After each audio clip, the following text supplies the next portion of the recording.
remember before we were so rudely interrupted? We were talking about the statistics of the age that people have. Oh, and we were asking if that's pretty accurate. Because I know what my feel is from seeing and talking to parents and seeing you guys and talking to you guys. I mean, what I've seen over the last 5 years is very disturbing, but it's very significant for you guys.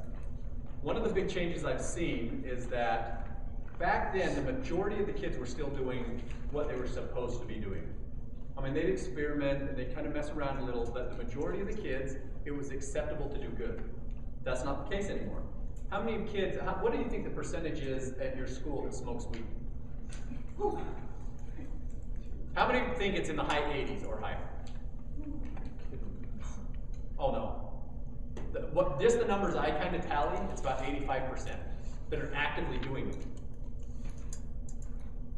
I mean, is that, are you guys seeing similar numbers? We're from the same high school, and we can both tell you that probably, yes, 95% of the students at Newport North smoke weed every day. And it's acceptable.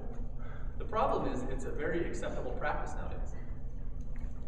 The problem is it's getting stronger and stronger and stronger stuff. The same thing is true with morality for like sex. When I first started in this in about 95, 96, we were seeing, 15, 16-year-olds, that's when, the sexual experiences and stuff started happening and blah, blah, blah, blah, blah. Now, 10, 11, 12, I mean, it's significantly lower and it's worse things. The other thing that I've seen that has been very, I think, fundamental in destroying a lot of this is the internet with the webcams. How many of you guys have received one of the sexting pictures?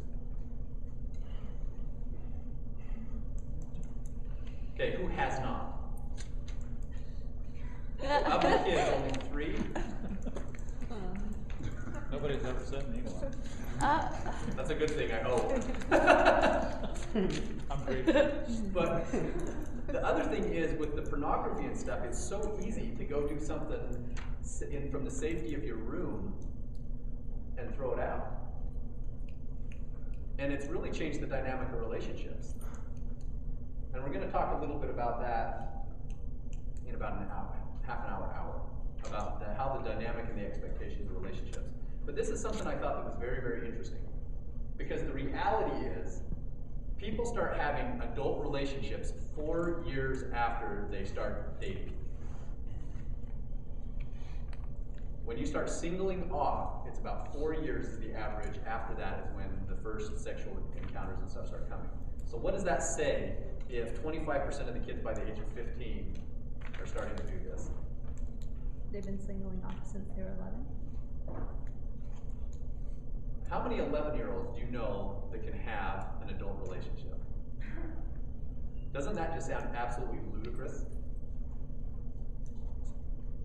I'm telling you, that's what's happening. How many of you guys started having more than kid friendships with boys and girls at what age? For you, Kenzie? Probably 12 years old. Okay, Sam? I've been with my boyfriend since I was 14, and I gave him. Okay. Grace? I don't know, probably like 13. 15, 14. I don't remember how old you are in 6th grade. I don't know my age though. 11, 12?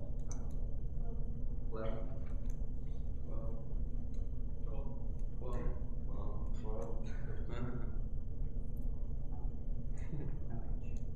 Not yet. And that is a good thing. That is a very, very good thing. 12? 12. Okay, so Cody? 40? Honestly, that drives me absolutely crazy. I've got to get that right. But why? Why is this happening at such an early age? The structure of the family is not there like it used to be. Okay, I think that plays a huge role. My mom taught adult roles for like 30 years in high school, like home ec and adult living and stuff like that. And one of the things that I've seen is there was not somebody in the home anchoring it down. How many women have to work in the workplace? How many of you guys as moms work? I personally think, and this is just personal opinion, I think that has one of the greatest effects on the kids. When there, and it doesn't have to just be mom, when there's significant home structure and boundaries. Because the problem is when both people are pulling incomes to make things work, doesn't it leave stuff in the home undone? Something has to give. And unfortunately, that's where it comes from. How many of you guys felt that growing up? Any of the kids feel that growing up?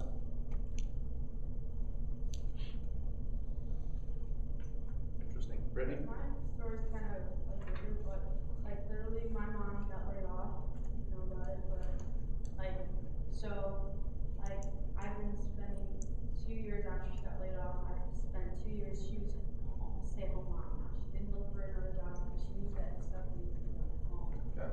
Like she told me the day after she got laid off, it's like, I think this is gonna be better for us because you guys get promotions and everything, like, so we don't have to go back and forth. It's like, I need money kind of thing, like. It's a very personal decision every family has to face. Kenzie? Well, I have a different story. My mom, she chose to leave her job, but even when she was home, she was still a workaholic. My mom's, I call it, she's a workaholic. So like, she still wasn't a mom at home. She was never really there. You know, it was, hold on, I'm on the phone, or hold on, I gotta type this. Did that affect you? Yeah, it was really annoying. There's some stuff that goes along with this. And it's not judgment, it's just the facts of what things are and how we have to deal with them. Because you guys are growing up in a completely different generation than previous. And you're gonna have to address these issues. You guys are gonna have to address these with how you're raising your kids. I mean, you guys know what kind of parents you wanna be? It's coming fast. Realistically, for this group, all but just a few of you guys, in the next 5 to 7 years, all these major decisions are gonna be made. Career, education, and spouse. And then kids follow that very, very shortly.